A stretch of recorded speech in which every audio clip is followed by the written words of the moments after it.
जाते मिले समाज सब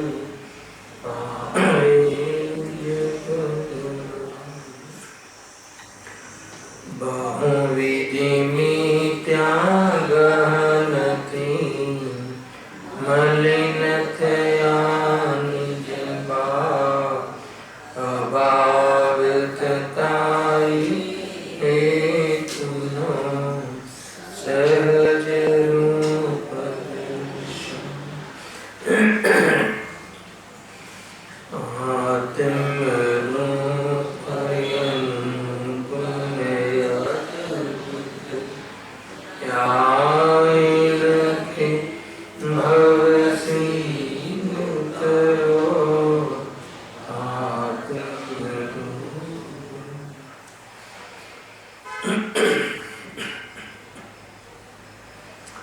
श्री मोक्ष मार्ग प्रकाशक ग्रंथ से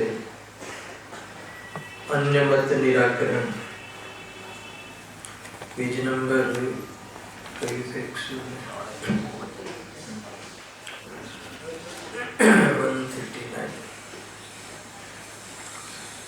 अन्य मतના નિરાકરણના ઉપસંહાર ના અંતર્ગત એમાં अन्य मत द्वारा जे ब्लेम थयो कि तमे आ तो पक्षपात कर्यो छो अने जैन धर्ममां तो बधाने समान मानवानी वात छे, जीव मात्रने समान मानवानी वात छे। पंडितजी कहे छे कि भला ने भलू कहेवुं बुरा ने बुरू कहेवुं ए कोई पक्षपात नथी। उपरथी बन्नेने एक समान मानवा ए अज्ञान छे अने तारो जे बधाने स्वभावथी जीव तरीके तो बधा एक छे, पर्यायमां जे अंतर छे एनुं ज्ञान करवुं जोईए। अने बधा धर्मने एक मानवानी वात कहे छे तो ये केवी रीते संभव छे? केम के जैन धर्म तो वितरागतानुं पोषण करवा वाळो धर्म छे अने बाकीना धर्म तो रागना पोषण करवानी वात छे। तो समानता केवी रीते संभव छे? ए बधी घणी चर्चाओ थई।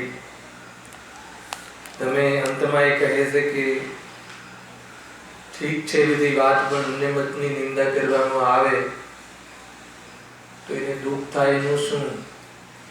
बहु अद्भुत जवाब आपे छे कि कषाय पूर्वक निंदा करिए तो बराबर छे, कषाय करवुं अमारुं प्रयोजन नथी, एने दुख पहोंचाडवानुं प्रयोजन नथी। उपरथी अमे एनुं हित ઈચ્છીએ છીએ, एनुं अहित न थाय એટલા માટે અમે આ વાત કરીએ છીએ। ઘણી બધી વાત ત્યાં આવી છે। એના પછી આજે એક નવો અધિકાર, આજ અધિકારમાં નવો ટોપિક પ્રારંભ કરે છે પંડિતજી।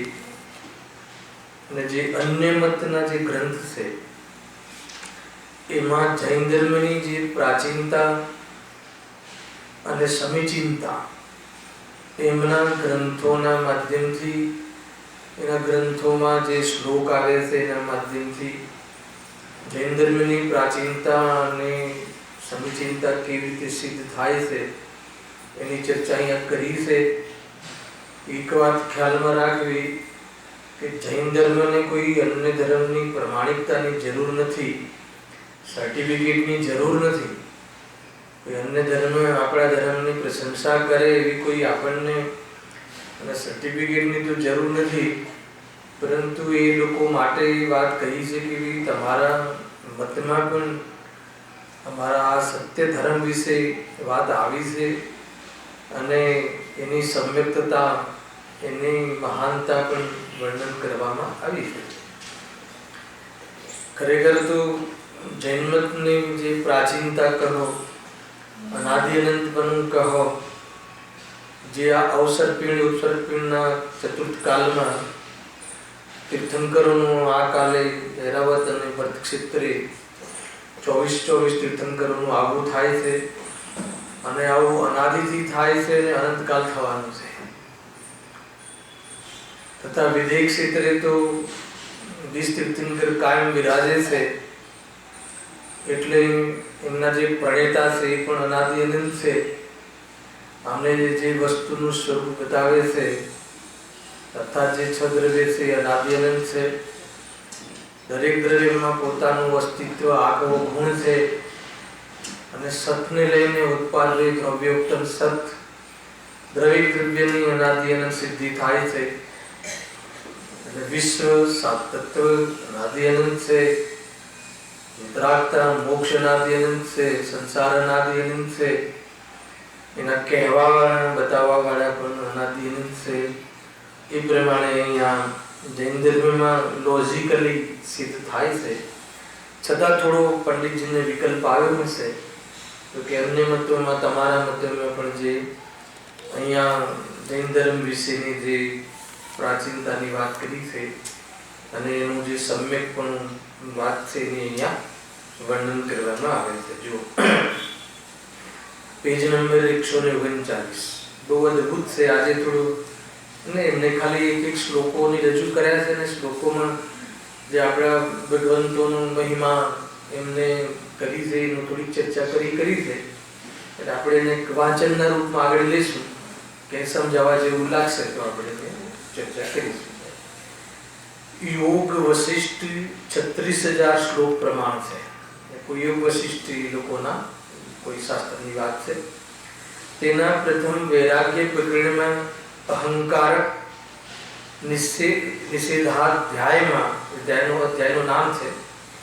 વશિષ્ઠને રામના સંવાદમાં કહ્યું છે કે પડવો પડે દાદા સેટ કરવાનું.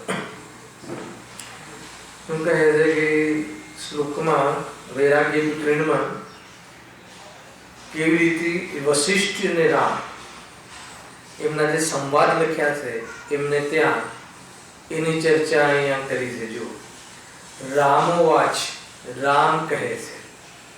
આપણે ત્યાં જે રામ બતાવ્યા છે રામ ભગવાન બતાવ્યા છે અને એ તો બહુ સત્ય વાત છે, પણ એમને ત્યાં જે રામ નિરૂપણ કર્યું છે ત્યાં પણ જૈન ધર્મને યાદ કર્યું. જો નાહમ રામો ન મે વાંછા ભાવેષુ ચ ન મે મન શાંતિમ અસ્તાતુમિચ્છામિ સ્વાતમ મન્યેવ જીનો યથા. નાહમ રામો ન મે વાંછા, ન મેં રામ હું, ન હું રામ છું અને મારી કાંઈ ઈચ્છા નથી. બરાબર છે. જૈન ધર્મનો સિદ્ધાંત છે. હું રામ નથી એટલે હું પુરુષ નથી, હું મનુષ્ય નથી, હું સ્ત્રી નથી, હું શેઠ નથી. હું કોણ છું? હું ભગવાન આત્મા છું. તો આ બધું કોણ છે? આ બધા વેશ છે, કેરેક્ટર છે, કર્મકૃત દશાઓ છે, પૂર્વમાં કરેલી વિરાધનાનું ફળ છે. એને આત્માની વિરાધનાનું ફળ છે. આ મનુષ્ય ગુણ શું છે રાજુભાઈ? પૂર્વમાં આત્માની કરેલી વિરાધનાનું ફળ છે. ગતિ મળવી એ આત્માની વિરાધનાનું ફળ છે. જ્ઞાનીઓને ગતિ મળે છે અપૂર્ણ આરાધનાનું ફળ છે અને અજ્ઞાનીને ગતિ મળે છે એ વિરાધનાનું ફળ છે. બરાબર બરાબર ધ્યાન રાખજો. એટલે હું રામ નથી. કોણ અનુભવ કરે છે? રામ. અને એ લોકોના શાસ્ત્રોમાં લખ્યું નાહમ રામ, હું રામ નથી, ન મે વાંછા હે ને ભાવેષુ ચ ન મે મન. અર્થ છે નીચે અન્ય ભાવોમાં અને પદાર્થોમાં મારું મન નથી. એટલે અન્ય પદાર્થોને મેળવવાની ભોગવવાની મારી ઈચ્છા નથી. કેમ?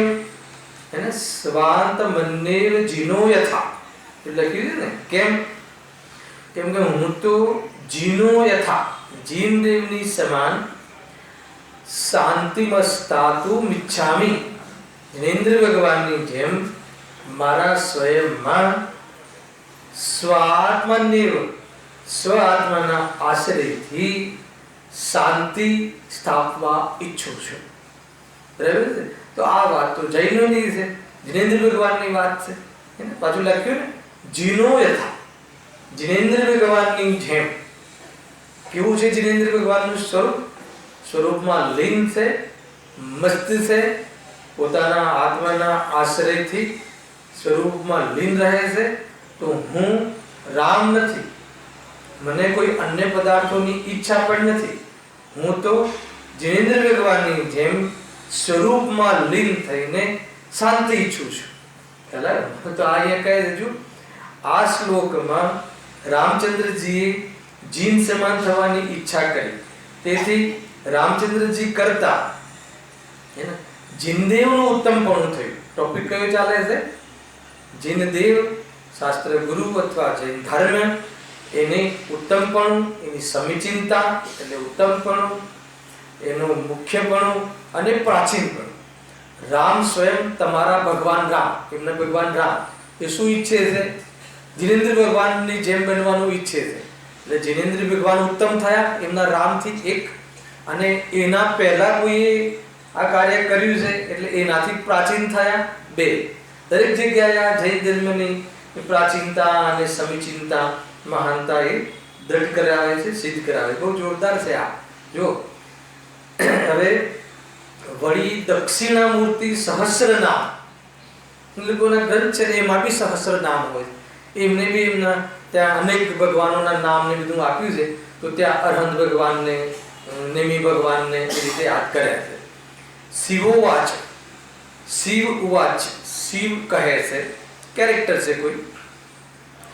જૈન માર્ગરતો જૈન જીન ક્રોધો જીતામય. શું કહ્યું? આ તો ખ્યાલ આવે એવું છે. જૈન કોને કહે છે? એ ક્રોધાદિને જીતે છે. જે જૈન માર્ગમાં રત છે. કોણ રત છે જૈન માર્ગમાં? હે ને કે જે ક્રોધાદિને જીત્યા છે. તો ત્યાં પણ એમને જૈન ધર્મની વાત કરી છે. અહીં ભગવંતનું નામ જૈન માર્ગમાં લીન તથા જૈન કહ્યું છે. તેથી તેમાં જૈન માર્ગની પ્રધાનતા વા પ્રાચીનતા પ્રગટ થઈ. એક વાંચતા જઈએ છીએ. ખ્યાલ આવે એવું છે. ટૂંકમાં ખ્યાલ આવવાની સાથે શું ખ્યાલ આવવો જોઈએ? એ લોકોએ આપણી પ્રશંસા કરી છે એ ખ્યાલ આવવો જોઈએ કે જૈન ધર્મ અપનાવવા જેવો છે એ ખ્યાલ આવવો જોઈએ. એને ખ્યાલ શું લાવવો છે? ભાઈ જૈન ધર્મ અપનાવવા જેવો છે. કોઈ બી કિંમત ઉપર આ ધર્મ માર્ગ છોડવા જેવો નથી. જલ્દીથી જલ્દી માર્ગમાં પ્રસ્તુત થવા જેવું છે. જો માર્ગમાં પ્રસ્તુત ન થયા અને પ્રયાણ ન કર્યું અને માર્ગની વાતો કરી ખાલી અને બસ ઉત્સાહ, બસ આપણી પ્રશંસા સાંભળીને ખુશ થઈ ગયા અને એવી પક્ષરૂપથી પ્રશંસા સાંભળી, મારો ધર્મ સરસ, મારો ધર્મ સરસ કે વિતરાગ ધર્મ સરસ. હલાવે કે નહીં? વિતરાગ ધર્મ સરસ છે, વિતરાગ ધર્મ એ મારો ધર્મ છે. એ રીતે આપણને મહિમા આવવો જોઈએ, સ્વભાવનો મહિમા આવવો જોઈએ, સ્વભાવના આશ્રયથી પ્રગટ થવા વાળો માર્ગનો મહિમા આવવો જોઈએ. મહિમા આવવો જોઈએ એટલે શું? વાતોમાં એ મહિમા આવવો જોઈએ એટલે આ મારું ધ્યેય છે એમ ભાસવું જોઈએ અને એને ધ્યેય બનાવવા અનુસાર પુરુષાર્થનો પ્રારંભ થવો જોઈએ. જ્ઞાનમાં ધારણામાં આવવું જોઈએ. ધારણામાં આવ્યા પછી એનું વેદ જ્ઞાનના માધ્યમથી અભ્યાસમાં આવવું જોઈએ, નિર્ણયમાં આવવું જોઈએ અને પ્રતીતિમાં આવવું જોઈએ. એને આટલા કાર્ય કરવા જેવા. જો આ કાર્યમાં કોઈ જગ્યાએ ચૂક રહી ગઈ હોય તો સમજી લો કે ખાલી જ્ઞાનનો અને યાદશક્તિનો, મેમરીનો વિષય બનાવી અને જીવ અહીંયાથી ચાલી જાય. વારંવાર કેમ યાદ કરાવવું જોઈએ? ખ્યાલ લગભગ 2-3 શનિવાર એકવાર યાદ કરાવવાનું પ્રયોગ તો આવવો જોઈએ ને, એટલા માટે. જો અહીંયા શું કહે છે? વળી વૈશંપાયન સહસ્ત્રમાં કહ્યું છે, મહાભારત ગ્રંથ છે એનો આ કોઈ સહસ્ત્ર નામ વૈશંપાયન સહસ્ત્ર એનો અધિકાર છે. એમાં શ્લોક બધું બરાબર આધાર આપ્યો છે. આપણે એમ લાગે કે આ 47 ઉંમરમાં 47 વર્ષની વયમાં પંડિતજીએ એટલી બધી ટીકાઓ આપણા ગ્રંથોની તો લખી છે, પરંતુ અન્ય ગ્રંથોનું પણ કેટલું વાંચન કર્યું છે. આપણે અહીંયા પૂછ્યું કે 5 પરમાગમનો અભ્યાસ કેટલા જીવોને પૂરો થયો છે? આંગળી ઊંચી કરે. ઊંચી નહીં કરાવું, આ તો ખાલી બરાબર છે કે નહીં? તો જ્યાં સુધી 5 પરમાગમનું વાંચન પૂરું ના થયું હોય ત્યાં સુધી પેપર નહીં વાંચો, ખ્યાલ કે નહીં? ત્યાં સુધી અન્ય બુકો નહીં વાંચવી. અને જે આપણું આત્મહિત્વ નિમિત્ત વાળા મહાન ગ્રંથો છે, પરમાગમ છે, એ પરમાગમ હજુ બાકી રહી જાય. હે ને? બધા લગભગ ઘણા લોકો અહીંયા 47 થી તો પછી જ આપણે લોકો અને 47 વર્ષમાં એમને આટલો અભ્યાસ કર્યો અને આપણે એક બી આગમ એક બી પરમાગમ પૂરું ના થયું હોય અદ્યોપાંત તો એ શરમજનક વાત છે. એને એટલું કહેવું છે. વાંચવા લાગુ એમ નથી કહેવું, આપણે કમ સે કમ વિષયને ટચમાં તો આવવું જોઈએ ને. એક જો અહીંયા શું કહે છે, કાલ નેમિમ મહાવીર સુરહ સૌરી જિનેશ્વર. આ એમના સૂત્રમાં બી આપણે ભગવંતોને યાદ કર્યા છે. કાલ નેમી, કાલનો અર્થ શું છે? અરિષ્ટ. નેમિનાથ ભગવાનનું એક વિશેષણ છે ને, અરિષ્ટ નેમી. અરિષ્ટ નેમી યુગમાં સ્થાન પામે છે. નેમિનાથ ભગવાનનું આ રીતે પણ કહેવામાં આવે. જે બી એરિયા ઇતિહાસ હશે આપણે એમાં બહુ ડીપ નથી જવું, અહીંયા લખ્યું છે કાલ નેમી મહાવીર. મહાવીર ભગવાનને યાદ કર્યું. સૂર્ય સૌરી જિનેશ્વર. બરાબર છે. આ બધા જિનેશ્વર ભગવાનના નામ છે, એમનું અહીંયા વર્ણન કર્યું છે. અહીં ભગવાનનું નામ જિનેશ્વર કહ્યું, તેથી જિનેશ્વર ભગવાન છે. આ બધા મહાવીર આદિ જિનેશ્વર, મતલબ જિનેશ્વર ભગવાનને એ લોકોએ એમના ગ્રંથોમાં સ્વીકાર કર્યા છે. અને આગળ તો ઓર બહુ ખુલાસા છે. જો વળી દુર્વાસા ઋષિકૃત મહાનની સ્ત્રોત, એ લોકો બી સ્ત્રોત બ્રોત સ્તુતિ બધી એ લોકોની સ્તુતિઓ તો છે જ ને. હવે એ લોકોની સ્તુતિમાં પણ આપણે આ ગ્રંથોને ત્યાં યાદ કર્યા છે. જો તત તત દર્શન મુખ્ય શક્તિ રીતિ ચ તો બ્રહ્મ કર્મેશ્વરી કર્તાહન પુરુષો હરિષ્ય સવિતા બુદ્ધ શિવસ્તમ ગુરુ. આ બધા શું છે? ભગવાનોના નામ છે, વિશેષણો છે. જો તત દર્શન મુખ્ય શક્તિ રીતિ, તો તમે એમને દર્શન કહો છો, કાં તો શક્તિ રીતિ કહો છો, બ્રહ્મ કહો છો, કર્મેશ્વરી કહો છો, કર્તા કહો છો, અથવા તમે દર્શન છો, તમે શક્તિ રીતિ છો, તમે બ્રહ્મ છો, તમે કર્મેશ્વરી છો, તમે કર્તા છો. પછી આવ્યું ને કર્તા અરહન પુરુષો. તમે અરહંત છો, તમે હરિ છો, તમે સવિતા છો. સવિતા એટલે સૂર્ય. તમે સૂર્ય છો, તમે બુદ્ધ છો, તમે શિવ છો, તમે ગુરુ છો. આ બધા નામ આવે. ગુરુદેવો તો પાછા એક એકનો અર્થ કરે વ્યવસ્થિત. ગુરુ એટલે શું, શિવ એટલે શું, એ રીતે અહીં અરહંત તમે છો એ પ્રમાણે ભગવાનની સ્તુતિ કરી. તેથી અરહંતમાં ભગવાન ઘણું પ્રગટ થયું છે. બરાબર છે. જુઓ હવે એક હનુમાન નાટક, એ લોકો જે માને છે ને હનુમાન રામ આદિ, એની વાત છે. આપણે ત્યાં તો આ બધા મોક્ષે ગયેલા જીવો છે, મહાપુરુષો છે, સલાહકાર પુરુષો છે, એને બધા એ રીતે. જો હનુમાન નાટકમાં કેવી રીતે જો યમ શૈવાહ સમુપાસતે શિવઈતિ બ્રહ્મેતિ વેદાંતિન બૌદ્ધા બોધયતિ પ્રમાણપટવઃ કર્તેતિ નૈયાયિકા અર્હન્નિત્યથ જૈન શાસનરતા કર્મેતિ મીમાંસકા સોયં વો વિદધાતુ વાંછિત ફલમ ત્રૈલોક્યનાથ પ્રભુ. બરાબર છે. આમાં કેવી રીતે અરહંત ભગવાનને યાદ કરે? જો આમાં અર્થ બી છે એનો ફૂટનોટમાં કે યમ શૈવાહ સમુપાસતે શિવ ઇતિ. યમ શૈવાહ સમુપાસતે શિવ. શું કહે છે? શૈવાહ, શૈવ લોકો. શૈવ લોકો કોણ છે? જે શિવને ભજે છે એ શૈવ છે, જે જીવને ભજે છે એ જૈન છે. કહ્યું ને પહેલા એક વાર. તો અહીંયા લખ્યું છે કે જે શિવ માર્ગી છે, શૈવાહ એટલે શિવ માર્ગીઓ, શિવ કહીને, વેદાંતી બ્રહ્મ કહીને, બૌદ્ધો બુદ્ધ કહીને, પ્રમાણ પટવ એટલે શું? પ્રમાણ પટવ, પ્રટવ એટલે ચતુર, જે પ્રમાણમાં ચતુર છે. આવ્યું ને ન્યાયિક મત લખ્યું, નૈયાયિક. પ્રમાણમાં ચતુર છે એ કયા, એ નૈયાયિકો શું કરીને, શું કહીને? કર્તા કહીને, અને જૈન શાસન રતાહા અર્હન નિત્ય અર્હન નિત્યથ એટલે કીધું ને જૈન શાસન વાળા કઈ રીતે કહે છે?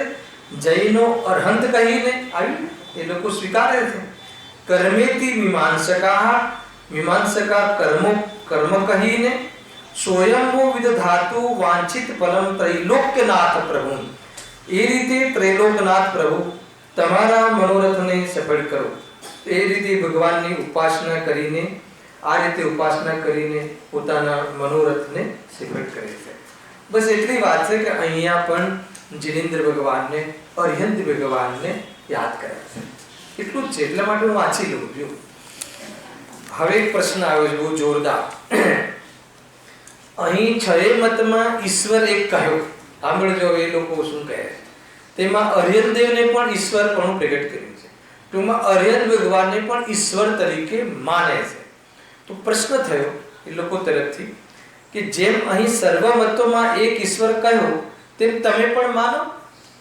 એ લોકો શું કહે છે કે અમે અમારા ગ્રંથોમાં તમારા ભગવાનને અમે અહીંયા પ્રગટ કર્યા, તમારા ભગવાનને કોટ કર્યા એમ કહે છે. તો ઈશ્વર તરીકે કહ્યા, તો તમે અમારા ઈશ્વરો, અમારા ભગવંતોને પણ તમે કહો. પંડિતજી શું કહે છે કે ટૂંકમાં અમે તમારા ભગવંતોની પ્રશંસા કરીએ છીએ, તો તમારે પણ અમારા ભગવંતોની પ્રશંસા કરવી જોઈએ. એ વ્યાજબી છે, બાકી તો વાસ્તવમાં વ્યાજબી નથી. બરાબર કહે છે. પંડિતજી કહે છે કે તમે અમારા ભગવાનની પ્રશંસા કરો, એ અમે તમને ક્યાં કહ્યું છે? તમે કરવી હોય તો કરો, ન કરવી હોય તો ન કરો. લખી દો એમ તો તમે કહો છો, પણ અમે કહ્યું નથી. શું કહ્યું? એ તો અમારા ભગવાનના વખાણ, પ્રશંસા, એની સમીચીનતા, એની પ્રાચીનતા એ તમે સિદ્ધ કરો છો, તમે કહો છો. અમે કઈ તમને કહ્યું નથી કે તમે અમારા ભગવાનને માનો. પહેલા કોઈને કહેવું નહીં કે તમે જૈન ધર્મ માનો, બતાવવું જોઈએ કે આ જૈન ધર્મનું સ્વરૂપ છે. માને ન માને એના પર છોડી દેવાનું. તેથી તમારા મતમાં અર્હંતની ઈશ્વરપણું સિદ્ધ થયું.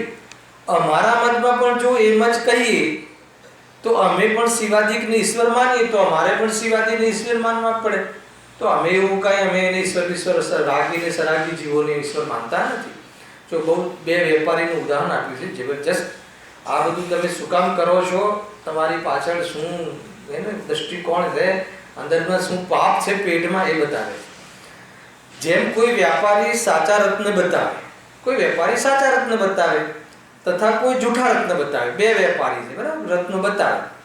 હવે ત્યાં જૂઠા રત્ન વાળો તો સર્વ રત્નોનું સરખું મૂલ્ય લેવા માટે બધાને સમાન કહે, અને જૂઠા રત્ન વાળો તો કે ભાઈ બધા સમાન જ છે ને, એ બી રત્ન છે ને આ બી રત્ન છે, કેમ કે એના રત્ન વેચવા છે એટલે બધાને સમાન કહે. પણ સાચા રત્ન વાળો જૂઠા રત્નને સાચા શું કામ કહે એ બતાવો. મારા રત્ન તો સાચા છે, તો એમાં બધા રત્ન સમાન છે એમ મારે કહેવાનું શું પ્રયોજન છે? તમારે તમારા રત્ન વેચવા હોય, ખપાવવા હોય દુનિયાની અંદર, તો નાના રત્ન તો ભાઈ એ બી રત્ન છે, આ બી રત્ન છે, બધા સમાન રત્ન છે એમ એ કહે. એને બધા જ ભગવાન સમાન છે. લોકો કહે એ તો સમાન નથી કહેતા, એ તો એક કહે. ચંદ્રકાંત સમાન કહેવામાં તો કમસે કમ જુદા જુદા તો માન્યા, પણ એ તો કહે છે કે એ જ બ્રહ્મા, એ જ વિષ્ણુ, એને તમારામાં હવાઈ કહ્યું, અમારામાં બ્રહ્મા કહ્યું, કોઈમાં અલ્લાહ કહ્યું, પણ ભગવાન તો એક જ છે. ને આપણે બધા કોણ છીએ? એના અંશો. આગળ આવી ગયું છે ને કે ભક્તો. બરાબર, જોરદાર છે. પણ સાચા રત્ન વાળો કેવી રીતે સમાન માને? અને અમે શું કામ અમારા ભગવાન છે એવા બધા ભગવાન સમાન છે અમે શું કામ કહીએ? અમે આ અમારા ભગવાન છે એ રીતે પણ નહીં. અમે તો સ્વરૂપની ઓરથી આ સાચું સ્વરૂપ છે અને અમારે આવું થવું છે. અમારું તો આ પ્રયોજન છે. અમારે તો એમને બતાવેલા માર્ગે ચાલવું છે. કોના ભગવાન નહીં એની વાત નથી, કોના કયા ભગવાનના બતાવેલા માર્ગે ચાલવું એ નક્કી કરવા. બરાબર છે? તમારા ભગવાનનું તમે જે નામ આપી દીધું, ભગવાન તમે પૂજા કરી, તમે વિશેષણો આપ્યા, તમે બી સહસ્ર નામ આપ્યા. બરાબર છે ને? પરંતુ એમાં એને લઈને કોઈ એના ગુણ થઈ ગયા કે એમાં વિતરાગતા આવી ગઈ એવું કાંઈ તો છે નહીં. અને અમારે ત્યાં તો અરહંત નામથી વખાણીએ છે. અરહંત તો ગુણવાચક શબ્દ છે, એ તો વિતરાગતાવાચક શબ્દ છે. તો જે અરિહંત કેટલા અર્થ છે? અરહંત, અરુહંત લીધું હતું ને આપણે શનિવારના ક્લાસોમાં, અને પહેલા બીજા ત્રીજા ક્લાસોમાં છે આપણે આ રાત્રિના ક્લાસમાં. નેક્સ્ટ શનિવારથી કરી દઈશું ફરીથી પ્રારંભ. તેમ જૈન સાચા દેવાદિકને પ્રરૂપે તથા અન્યમતી જૂઠા પ્રરૂપે, તેમ ત્યાં અન્યમતી તો પોતાના મહાત્મ્ય માટે સર્વને સમાન કહે, પણ જૈન કેવી રીતે એમ કહે? શું કામ એમ કહે? અમારે કોઈ ધર્મ ખપાવવો છે કે અમારે બધાને ફોલોઅર્સ બનાવવા છે, અમારે બધાને જૈન બનાવવા છે, એ છે કે અમારે જૈન બનવું છે. બીજા ફિરકાઓમાં કેવું છે કે બધાને જૈન બનાવવા છે. હજી તો શ્વેતંબર મતમાં આવવા વાળું છે. અને એમને ત્યાં મોટા આચાર્ય કોને કહેવાય ખબર છે? જેના વધારે શિષ્યો એ મોટા આચાર્ય. પછી એ ખોટા હોય કે સાચા હોય શિષ્યો, પરંતુ કેવા મોટા આચાર્ય કોને કહેવાય? આપણે ત્યાં આચાર્યનું શું સ્વરૂપ છે? રત્નકરણ સાવકાચાર્યમાં ભાવનાધિકારમાં વાંચો તમે આચાર્ય ભક્તિ અને એમનું જે સ્વરૂપ બતાવ્યું છે, જબરજસ્ત બતાવ્યું છે. કઈ ગ્રંથો તો ખોલવા પડશે, સમય તો કાઢવો પડશે. કમાવાનું ક્યારે? તો યાદ કરીશું તો ખ્યાલ. શું કામ કમાવાનું રાજભાઈ? શું કામ કમાવાનું? સુખી થવા માટે ને. તો કે નથી થવાતું એનાથી સુખી. ખ્યાલ ને ગઈકાલે થોડી વાત ઓલી રહી ગઈ હતી ને, બીજો પક્ષ બતાવવાનો કે આજે ભૂતળા અને પ્રેતાત્મા જે બધા આવે છે એ બધું છીનવી લેતો. તો કે ન છીનવી શકે. એનું જવું કે રહેવું એ તારા કર્મને આધીન છે. એ તો તું વિચારતો જ નથી. હે, મારા પુણ્ય કર્મમાં હોય તો જેટલા બી 33 કરોડ દેવતાઓ આવી જાય તો બી વાળ વાંકો ના કરી શકે. અને મારા યોગમાં પુણ્યના ઉદયમાં ના હોય તો કહે છે કે એમ જ સહેજમાં જતું રહે. અને પેલું વાત યાદ રાખીશું, જતું ક્યાંથી રહે? સંયોગમાં. મળે ક્યાં? સંયોગમાં. કોને ના મળે? કોને ના મળે? મને ના મળે. કોનું ના જાય? મારું ના જાય. ખ્યાલ આવ્યો કઈ? પૂરી વાત સાંભળવી પાછી, એક પક્ષ નહીં સાંભળવાની પાપ પુણ્યની વાત. અરે એ તો સંયોગોની વાત છે, તારી વાત જ નથી. એ તો ઉદયની વાત છે ને તું તો અનુદય તત્વ છે, તું તો ત્રિકાળ તત્વ છે. ખ્યાલ આવ્યો કે આજે તો ગુરુદેવશ્રી સ્વપન પ્રકાશકની જે ખુલાસા કર્યા છે ને, લોકો લઈ મળે પરને જાણતું નથી, પરને જાણતું નથી, પરને જાણતું નથી. તો અહીંયા કેવી ધુલાઈ કરી છે. એકાદ વાર જ્ઞાન પોતાના જ્ઞાનને જાણે છે, હે ને, એ જ્ઞાનનું જ છે, પરનું નથી. તો સ્વામિત્વની અપેક્ષા છે ભાઈ. જ્ઞાન પરનું નથી એટલે જાણતું નથી એમ નહીં. એ જ્ઞાનનો સ્વામી પર નથી અને જાણવાથી જ્ઞાન મેલું થઈ જતું નથી. આજે બહુ જોરદાર વાત આવી ને.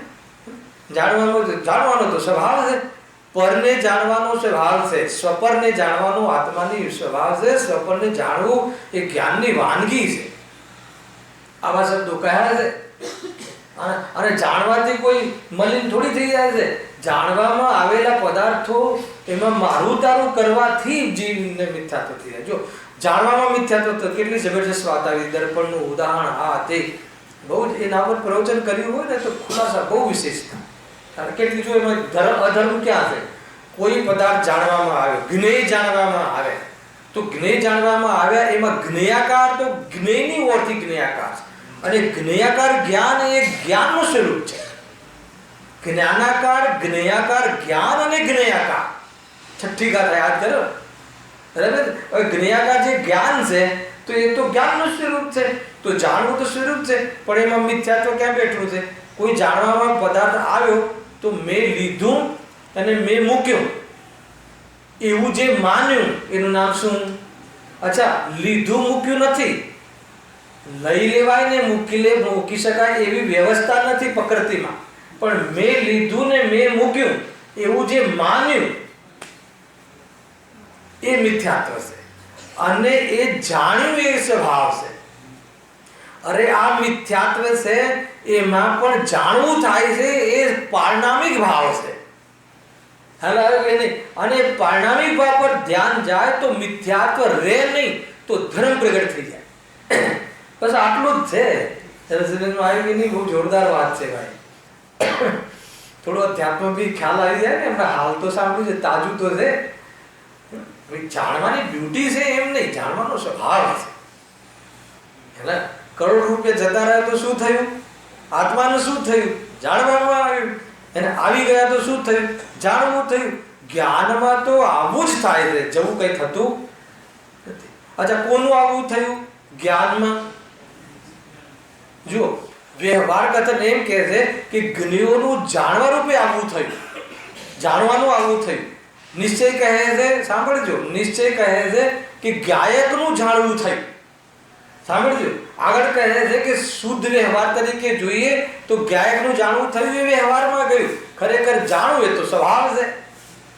સમજમાં આવે છે આખી વાત? અરે આત્માને જાણવું એ પણ વ્યવહાર છે. ત્યારે વ્યવહાર જ્યારે એ શુદ્ધ વ્યવહાર છે, અને જ્ઞેયનું જાણવું એમ જ્ઞાનને એમ કહેવું એ અશુદ્ધ વ્યવહાર છે. અને બંને પ્રસંગોમાં જાણવું એ વાસ્તવમાં સ્વભાવ છે. હવે એ કયું જાણવું? તો કે ત્રિકાલ જાણવું, જાણવાનો સ્વભાવ. એટલે જાણવું એટલે શું? આત્મા. અને આત્મા એટલે શું? હું. એટલે આ રીતે જ આખી બહુ ઊંચી થીમ છે, સામાન્ય કલશ નથી. હે ને? હજુ અમે કરતા કર્મ અધિકાર સુધી પહોંચ્યા છીએ ભાઈ. હે ને?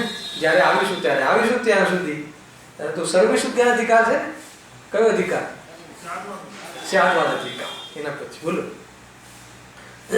જો અહીંયા વાત શું ચાલે છે કે ભાઈ અન્યમતી તો જૂઠા પ્રરૂપે, અને એને એના ભગવાન સાચા કહેવડાવો હોય તો મોઘમમાં કહી દે કે ભાઈ બધા ભગવાન જ છે ને, ભગવાનનો શું ભેદ કરવો? હા કે નહીં? ભગવાનમાં ભેદ કરાય ભાઈ?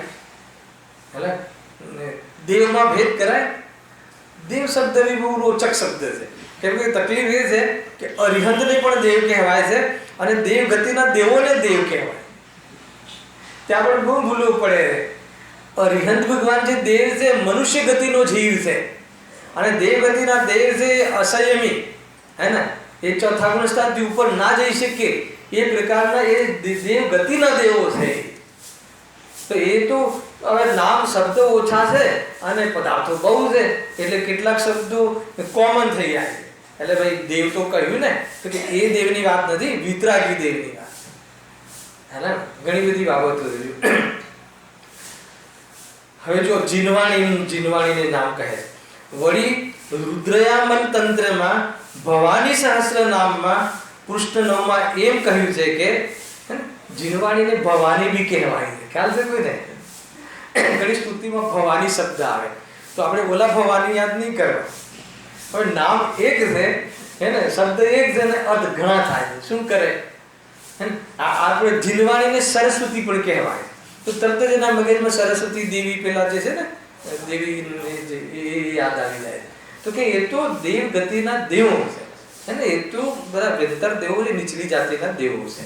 દેવોમાં 4 નિકાય અલગ અલગ ભેદ છે ને, 2 માં નિકાય એ રીતે એમને ભગવાન બનવા માટેની સામર્થ્ય છે એમનામાં. ના નથી, ભગવાન બનવાના જ છે બધા. શું કામ ના પાડવી? એ દરેકમાં સામર્થ છે. જો બહુ જોરદાર છે. કુંડાસના જગદાત્રી બુદ્ધ માતા જિનેશ્વરી જીન માતા જિનેન્દ્રાચ શારદા હંસ વાહિની. એ લોકો આપણી જીનવાણીની પૂજા કરે છે. શું કહ્યું? કુંડાસના. કુંડાસના એટલે શું? પદ્માસના. બરાબર છે? જગતદાત્રી, જગતના રક્ષણ કરવા વાળી બિરાજે છે. પદ્માસન એટલે બિરાજે છે. બુદ્ધ માતા, હે ને? બુદ્ધ માતા એટલે જ્ઞાનની ઓરથી વિશેષણ. જીનેશ્વરી, ભગવાનની વાણીને કેટલું શું કહ્યું? બુદ્ધ માતા, જગતદાત્રી, એને કુંડાસના, કેટલા બધા વિશેષણો આપ્યા છે. જીન માતા જિનેન્દ્રાચ શારદા હંસ વાહિની. હે ને? જિનેન્દ્ર માતા કહી, હંસ વાહિની કહી, શારદા કહી, કેટલા બધા નામ આપ્યા છે. પણ એ જો અહીં ભવાનીના નામ, ભવાની એટલે શું? જીનવાણી. ને નામ જીનેશ્વરી ઇત્યાદિ કહ્યા, તેથી જીનનું ઉત્તમપણું પ્રગટ થયું. બરાબર છે? એક વસ્તુ. વળી ગણેશ પુરાણમાં એમ કહ્યું છે, ગણેશ પુરાણ જો જૈન પાશુપતમ સાખ્યમ. બરાબર છે? જૈનમ પાશુપતમ સાખ્યમ. પાશુપતમ એટલે શું? વિશ્વના કરતા અથવા વિશ્વના જાણના દેખવા વાળા ભગવાન. ભગવાનને પણ પશુપતિ કહે. જીનેશ્વર ભગવાનનું એક નામ પશુપતિ છે ને, એમના નામોમાં બધા નામો છે. જૈનમ પશુપાતમ સાખ્યમ, હે ને, સાખ્યમ પણ કહ્યું છે, પશુપાતમ પણ કહ્યું છે. હવે જો એક બૌદ્ધ સિદ્ધાંતની ઓરથી જૈનને યાદ કર્યું છે એ લોકોએ વ્યાસકૃત સૂત્રમાં. એ લોકોએ જૈનોની જે વ્યાખ્યા કરી છે ને, એ જૈના એકસ્મિનૈવ વસ્તુની ભયમ પ્રરૂપયંતી સ્યાદવાદિનઃ. ખ્યાલ આવ્યો કઈ? હે ને, સિમ્પલ છે સંસ્કૃત. જૈના એકસ્મિનૈવ, જૈનો એકને જ, હે ને, એક જ વસ્તુને એમ ઉભયમ, ઉભયમ એટલે બે રીતે, પ્રરૂપયંતી સ્યાદવાદિનઃ, એક જ વસ્તુને જૈનો બે રીતે પ્રરૂપે છે કે વસ્તુ નિત્ય પણ છે અને અનિત્ય પણ છે. આજે આવ્યું ને, પર્યાય અપેક્ષા આત્મા કેવો છે? અનિત્ય છે. અનિત્યને ન માને એ મિથ્યા દૃષ્ટિ. હેલો. અને એકાંત નિત્યને માને એ પણ મિથ્યા દૃષ્ટિ. નિત્ય અનિત્યાત્મક એવો હું નિત્ય એમ માને એ સ્યાદવાદી, સમ્યક અનેકાંતિ અને સમ્યક એકાંતિ. હે ને, આ બધા શબ્દો છે. ક્યારેક ખુલાસાથી લેશું આપણે સ્યાદવાદ અનેકાંતિ. હે ને, બહુ બધી બાબતો છે ભાઈ, ભણવું તો પડશે. શનિવારે પાછી કમર કસીશું આપણે. હે ને, હવે તો પૂરું થવા બી આવ્યું ને પેલું જે જીવોનું 14 જે 20 પ્રવૃત્તિઓ લીધી છે ને આપણે, હા, માર્ગના ને એવું એ રીતે ગેપ બહુ આવી જાય. શું કરે? આમ વીકનો એક દિવસ છે અને પાછું કોઈ કારણસર ગેપ પણ આવી જાય. વસ્તુની ઉભયમ પ્રરૂપયંતી સ્યાદવાદિનઃ ઇત્યાદિ તેમના શાસ્ત્રોમાં જૈન મતનું નિરૂપણ છે, તથા જૈન મતનું પ્રાચીન પણ જણાય છે. જૈન મતને સ્યાદવાદ તરીકે પણ ત્યાં સ્વીકાર કર્યો છે. જો કેટલી બધી વાતો છે. વળી ભાગવતના પંચમ સ્કંદમાં વૃષભ અવતારનું વર્ણન છે. આપણે વૃષભ ભગવાન, તો ત્યાં તેને કરુણામય, તૃષ્ણાદિ રહિત, ધ્યાન મુદ્રાધારી, સર્વ આશ્રમ દ્વારા પૂજિત કહ્યો છે. બરાબર છે? સર્વ આશ્રમ. કયા આશ્રમ થયા? 4 આશ્રમ કયા ને લોકમાં. વૈષ્ણવ, પછી ક્ષુદ્ર, પછી બ્રાહ્મણ અને હજુ એક રહી ગયો. એવા ચાર આશ્રમ કયા. ક્ષત્રિય. બરાબર છે? 4 આ 4 પ્રકારના આશ્રમ કયા છે. તો આ સર્વાશ્રમ દ્વારા પૂજિત કહ્યો છે. તેના અનુસારે અરહંત રાજાએ પ્રવૃત્તિ કરી એમ કહે છે. આગળ બી અરહંત ભગવાન, અરહંત વાસ્તવમાં કોઈ રાજા છે નહીં. અરહંત કોઈ વ્યક્તિ નથી. અરહંત શું છે? 5 પરમેષ્ઠી કોણ છે? કોઈ વ્યક્તિ છે કે આત્માની પવિત્ર અવસ્થાઓ છે, આત્માની સુખની અવસ્થાઓ છે. આ 5 અવસ્થા અરહંત, સિદ્ધ, આચાર્ય, ઉપાધ્યાય અને સાધુ તારતમ્યતારૂપ જીવની, આત્માની આ 5 અવસ્થાઓ છે. આ 5 અવસ્થાઓ સિવાય અન્ય કોઈ અવસ્થામાં હોય એને કોઈ સુખ માને તો કે ભ્રમ છે. ગૌણપણે ચતુર્ગુણ સ્થાન સમ્યક દૃષ્ટિ અને પંચમ ગુણ સ્થાન વર્તી શ્રાવક પણ લઈ લેવા. પણ મુખ્ય રૂપથી આ 5 અવસ્થાઓ આત્માની કહી છે. જો શું કહ્યું છે? તે જેમ રામકૃષ્ણ આદિ અવતારો અનુસાર અન્ય મત છે, તેમ વૃષભ અવતાર અનુસાર જૈન મત છે.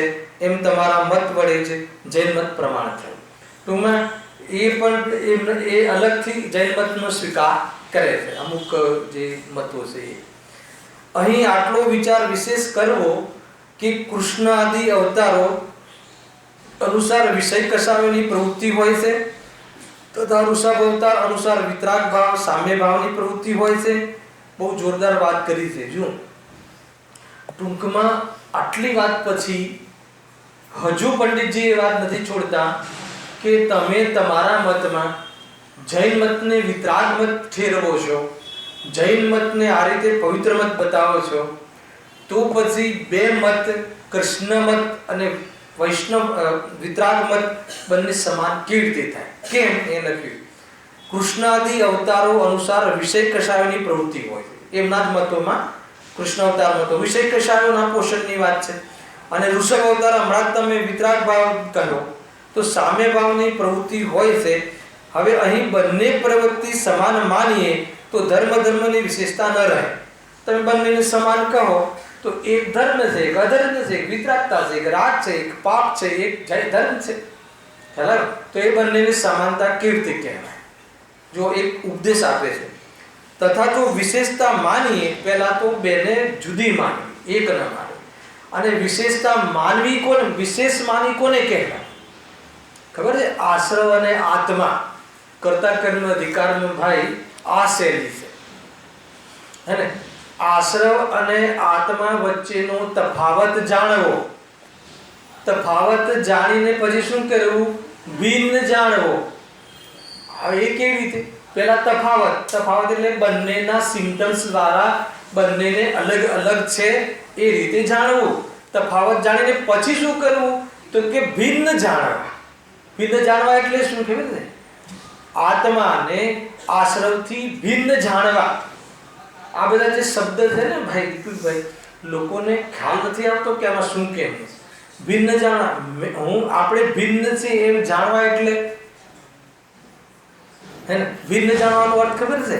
દેહ ને આત્મા ભિન્ન જાણવા, આત્માને આશ્રવ ભિન્ન જાણવા. ભિન્ન છે એટલે ભિન્ન જાણવા. ભિન્ન જાણવાનો અર્થ શું? ભિન્ન જાણવાનો અર્થ એ કે એનો અર્થ એ છે કે એના આધારથી તું નથી અને તારા આધારે એ નથી. એના કોઈ કાર્યથી તારા કાર્યની સિદ્ધિ થતી નથી, તારા કોઈ કાર્યથી એની કોઈ સિદ્ધિ થતી નથી. એટલે બંને વચ્ચે કોઈ સંબંધ ન માનવો, એનું નામ ભિન્ન જાણવા. આધારાધેય, કર્તા કર્મ, ભોગતા ભોગ્ય એવો કોઈ પણ પ્રકારનો સંબંધ ન લાગવો, એનું નામ ધર્મ છે. ટૂંકમાં આશ્રવાદી ભાવો કર્તવ્ય રૂપ ન લાગવા. આશ્રવ હોવા અલગ વાત અને કર્તવ્ય રૂપ માનવા અલગ વાત. કર્તવ્ય રૂપ માનવા એ મિથ્યાત્વ છે, એ અધર્મ છે, અને કર્તવ્ય રૂપ ન માનવા એ ધર્મ છે. અને આશ્રવ ન રહેવા એ વિતરાગતા, પૂર્ણ વિતરાગતા, એ પૂર્ણ ભગવાન છે. ખ્યાલ? આશ્રવ કર્તવ્ય ન માનવા એ સમ્યક દ્રષ્ટિ જ્ઞાની છે, અને આશ્રવ ન રહેવા એ કેવલ જ્ઞાની છે. અને આશ્રવ હોય અને કર્તવ્ય માનવું એ કોણ છે? અજ્ઞાની છે. ત્રણ વ્યાખ્યાઓ ખ્યાલ આવી કોઈને? ભાઈ શું કહ્યું? અજ્ઞાની, જ્ઞાની ને કેવલ જ્ઞાની. અજ્ઞાનીથી જ્ઞાની થવા શું કરવું અને જ્ઞાનીથી કેવલ જ્ઞાની થવા શું કરવું? બોલો. હે ને? આશ્રમમાં કંઈ કરવું કે દેહમાં કંઈ કરવું કે મંદિરોમાં કંઈ કરવું? કોઈ જગ્યાએ કાંઈ નથી કરવાનું. જે કંઈ કરવાનું છે પોતાની પર્યાયમાં કરવાનું છે, અને કરવામાં બી કંઈ કરવાનું નથી, જેમ છે માનવાનું છે. જોરદાર વાત છે ભાઈ. ધર્મ છે આનું નામ. શું માનવાનું? શું માનવાનું છે? બોલો. આશ્રમ એટલે, હવે આશ્રમની થોડું ફોડીને વાત કરું. આશ્રમ એટલે શુભ અશુભ ભાવ, પાપ પુણ્ય ભાવ, એમાં સુખ બુદ્ધિ ન હોવી, એમાં કર્તવ્ય રૂપ ન ભાષે. ભગવાનની ભક્તિનો ભાવ કર્તવ્ય રૂપ ન ભાષે. શું કહે? કોઈ માને આપણને ઉઠાડી દે ને અલગ જગ્યાએ, બીજી જગ્યાએ એમ કહ્યું હોય તો. ભગવાનની ભક્તિનો ભાવ કર્તવ્ય રૂપે ન માનવું એટલે કરવા લાયક નથી. કરવા લાયક નથી નું અર્થ શું?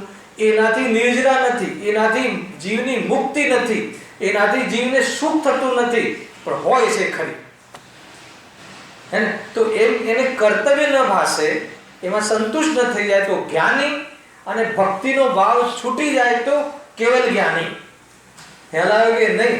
આ ભક્તિનો ભાવ છોડવામાં શું કર્યું? અરે એનાથી ભિન્ન પોતાને જાણ્યો, એમાં ડૂબી ગયા, તો ભાવ ઉત્પન્ન જ ના થયો. એનું નામ કેવલ જ્ઞાની, એનું નામ ભગવાન. એક છે ભગવાન આત્મા અને એક છે ભગવાન. હા, બધા ભગવાન આત્મા છે, પણ ભગવાન કોઈ કોઈ જ છે. ન ખ્યાલ આવે?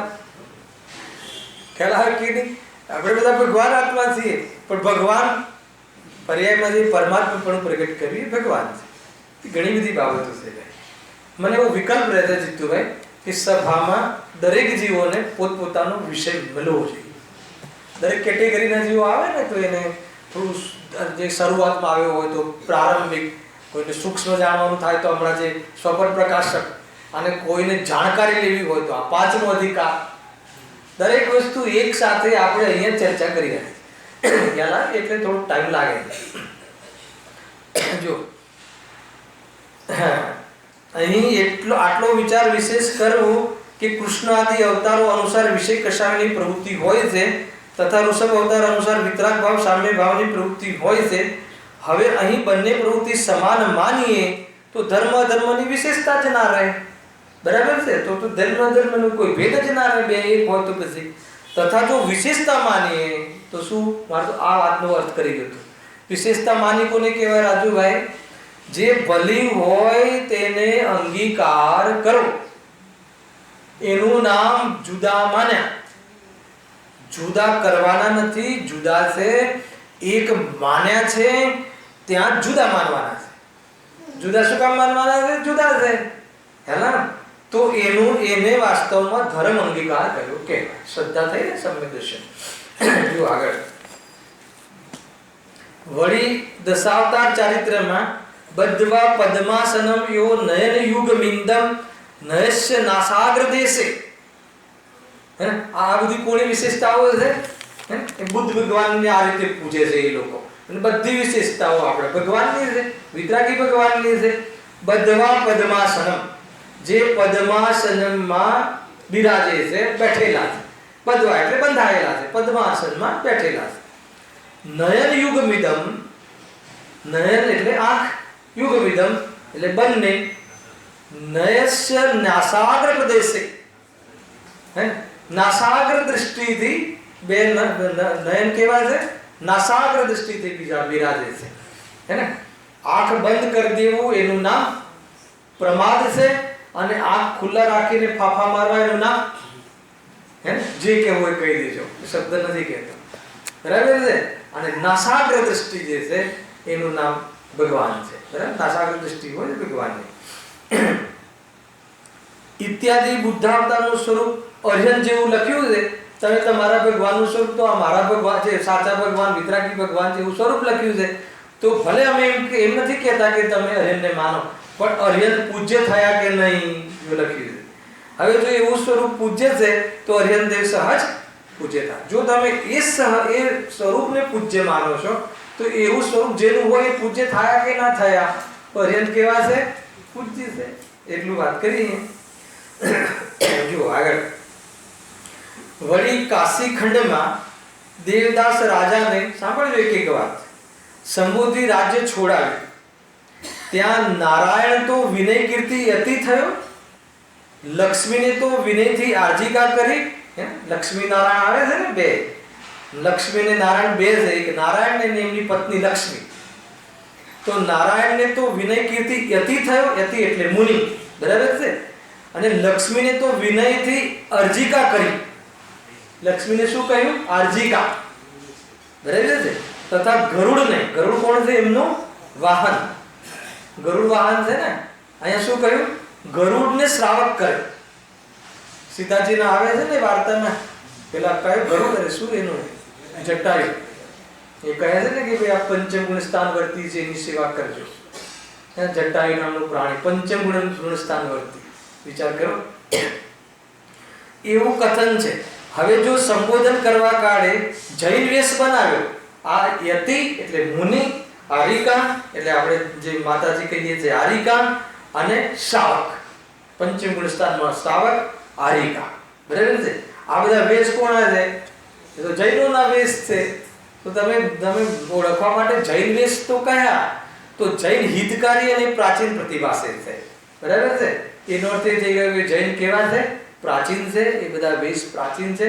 અને તમે એ વેશને ધારણ કરવાનું ત્યાં કહ્યું, એ કરવાનું કહ્યું, એનું નામ શું છે?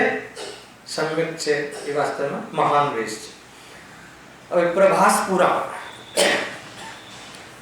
ભવસ્ય પશ્ચિમે ભાગે વામનેન તપ કૃતમ તેનૈવ તપસા કૃષ્ટ શિવઃ પ્રત્યક્ષતામ ગતઃ.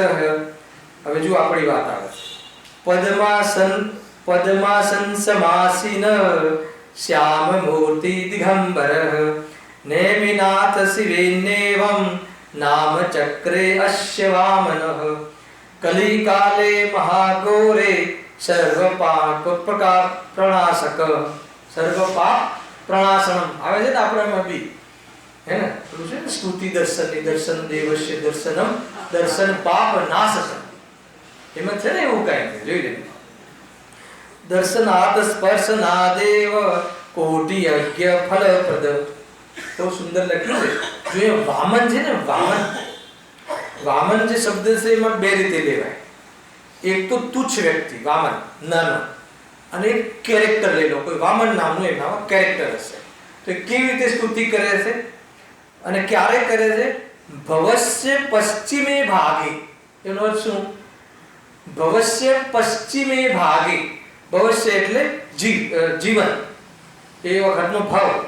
પશ્ચિમે એટલે અંતમાં, એક પૂરબ પશ્ચિમ.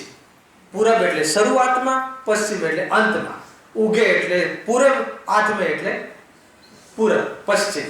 ટૂંકમાં દેહાંત સમયે અહીંયા લેવું હોય તો બરાબર છે. એક એક અર્થ નીકળે છે જોરદાર, આપણે સામાન્ય અર્થ કરીને આગળ નીકળી જાય છે. ભવસ્ય પશ્ચિમે ભાગે એટલે દેહાંત સમયે, અંત સમયે. વામને તપકૃતમ, અને વામન જે છે એ તપ કરે છે અથવા ઉપાસના કરે છે. કેવી રીતે? તનૈવ તપસા કૃતઃ શિવ પ્રત્યક્ષતામ ગતમ. શિવમ એટલે મોક્ષ, મોક્ષ જવા માટે, મુક્ત થવા માટે, પ્રત્યક્ષ મુક્તિને પ્રાપ્ત થવા માટે, ગતમ જવા માટે શું કરે છે? તપસ્યા કરે છે. અને તપસ્યામાં કોને યાદ કરે છે? તો બીજો પેરેગ્રાફ, બીજો છંદ. પદ્માસન સમાસીન શ્યામ મૂર્તિ દિગંબર. કયા ભગવાન થયા? નેમિનાથ. ભગવાન કેવા હોય? કાળા હોય કે વિતરાગી હોય? બરાબર છે કે નહીં? મૂર્તિની વાત છે, બાહ્ય શરીરની વાત છે. શ્યામ મૂર્તિ દિગંબર નેમિનાથ શિવેન્યમ. નેમિનાથ ભગવાન જે મોક્ષમાં પધાર્યા છે. નામ ચક્રે અશ્ય વામન. શું અર્થ થાય છે? ચક્રે અશ્ય, ચક્ર એટલે બુદ્ધિ. પોતાની બુદ્ધિમાં વામન ધારણા જ્ઞાનમાં ધારણ કરે છે અથવા જ્ઞાનમાં જ્ઞેય બનાવે છે, યાદ કરે છે. બરાબર છે? હવે શું કહે છે? તો એનાથી શું થાય છે? જવું છે મોક્ષમાં, એટલે જે મોક્ષે ગયા છે એવા નેમિનાથ ભગવાનને યાદ કરે છે. પોતાના ચક્રે અશ્ય વામન, વામન પોતે પોતાના જ્ઞાનમાં એને ધારણ કરે છે કે જેનાથી કલિકાલે મહાઘોરે સર્વ પાપ પ્રણાશક. શું અર્થ થયો? અને કલિકાલે સર્વકાળે બંધાયેલા પાપોનો નાશ થાય છે. હવે જુઓ આગળ. દર્શનાત સ્પર્શનાદેવ. દર્શન અને સ્પર્શથી. સ્પર્શ એટલે શું? સ્પર્શ એટલે અભિષેક નહીં, આમ નહીં. ખ્યાલ આવે કે નહીં? પડાપડી કરો છો ને પ્રતિમાનું અભિષેક પેલું અડવા માટે, એની પણ જીવને ખબર નથી. બે ત્રણ મિનિટ રહેશે કેટલું કેમ ચંદ્રકાંત નહીં. ખ્યાલ આવે કે નહીં? જે પ્રતિમા પોછી નાખો ને પછી બી સ્પર્શ કરે, અડવું જ ના જોઈએ. આ ચામડી અડવા જેવી નથી. ફોરેનમાં લોકો હાથ મિલાવીને તરત પછી શું કરે છે? ટીશ્યુથી લૂછી નાખે. અને ભારતમાં તો હાથ જોડવાની પ્રથા છે, મિલાવાના જ નહીં. એ કેટલી સુંદર છે વાતો, બોલો. એ રીતે જો દર્શનાથ સ્પર્શનાદેવ એટલે એમના સ્વરૂપને સમજવાથી કોટિ યજ્ઞ ફલપ્રદ. શું કહ્યું? કરોડો યજ્ઞનો ફલ પ્રાપ્ત થાય. શુભ ભાવનું ફલ કહ્યું. બરાબર છે? જો અહીં વામનને પદ્માનસ્થ દિગંબર નેમિનાથનું દર્શન થવાનું કહ્યું, તેનું જ નામ શિવ કહ્યું તથા તેના દર્શન આદિથી કોટિ યજ્ઞનું ફળ કહ્યું. હવે આ નેમિનાથનું સ્વરૂપ તો જૈનો પ્રત્યક્ષમાં માને છે. એટલે તમારે ત્યાં ભગવાનની ત્યાં પ્રાચીનતા બી સિદ્ધ થઈ અને સમીચીનતા બી સિદ્ધ થઈ, પવિત્રતા બી સિદ્ધ થઈ. આટલું લઈ લઉં છું. બરાબર છે? આના પછીનો વિષય બહુ જોરદાર છે. આનો અંતનો વિષય બી બહુ જબરદસ્ત છે. નેક્સ્ટ શનિ બહુ ક્લેરિટી કરીશું. આ ખાલી પ્રભાસ પુરાણની વાત વાંચી લઈએ. રેવતાદ્રોજીનો નેમી યુગાદિ વિમલાચલે ઋષિણામાશ્રમાદેવ મુક્તિ માર્ગસ્ય કારણમ. ખ્યાલ આવે કે નહીં? બહુ જોરદાર છે. રેવતાદ્રો, રેવતાદ્રો, આદ્રો એટલે શું? પર્વત. કયો પર્વત? રેવતાદ્રો. રેવતાદ્રો કયા પર્વતનું નામ છે? ગિરનાર. ગિરનારનું એક નામ છે રેવતાદ્રો, એક ત્રીજું બી નામ છે, મને સ્મરણમાં નથી. ગિરનારના 3 નામ છે. હા, ઉજ્જૈન. બહુ સરસ. અને રેવતાદ્રો અને ગિરનાર પણ નામ છે. રેવતાદ્રોજીનો નેમી યુર્ગાદી વિમલાચલે, હે ને, ત્યાં કોણ બિરાજે છે? હે ને, વિમલાચલે, ત્યાં ભગવાન નેમિનાથ બિરાજે છે. હવે એને શું કહ્યું? ઋષિણામાશ્ર દેવ મુક્તિ માર્ગસ્ય કારણમ. અને એ સ્થાન, એ પ્રભુ ભગવાન મોક્ષના કારણરૂપ ઋષિનો આશ્રમ કયો, હે ને, મુનિરાજોનો આશ્રમ કયો, એવા સ્વરૂપમાં સ્થિર થવા માટેનું સ્વરૂપ કયો, એમ અહીંયા કહે. તથા યુગાદિના સ્થાનને પણ એવો જ કહ્યો, તેથી તે ઉત્તમ અને પૂજ્ય ઠર્યા. હવે બાકીના જે શ્લોક છે અને અંતમાં જે કન્ક્લુઝન છે એ બહુ સરસ છે. અર્જુવેદ અને ઋગ્વેદને યાદ કર્યા પછી એની ચર્ચા બહુ વિશેષ ચર્ચા છે. અને એમાં જે અંતમાં જે આ પૂર્વાપર વિરોધ છે એ લોકોમાં, એની જે પંડિત જે સિદ્ધિ કરી છે એ બહુ અદ્ભુત છે. એની ચર્ચા આપણે નેક્સ્ટ ટાઈમ કરીશું. અને ત્યાર પછી બધા જ મતોની વાતો પૂરી થાય છે. અને પછી જૈન મતની વાત ચાલુ થાય છે. અને જૈન મતમાં પંડિતજી અન્ય મતમાં ના લીધું અને ગુરુદેવજીએ જૈન મતને અન્ય મતમાં લીધું. તો એ બંનેનો અભિપ્રાયમાં અંતર નથી. એની પણ આપણે સિદ્ધિ નેક્સ્ટ ટાઈમ કરીશું. સહેજાનંદી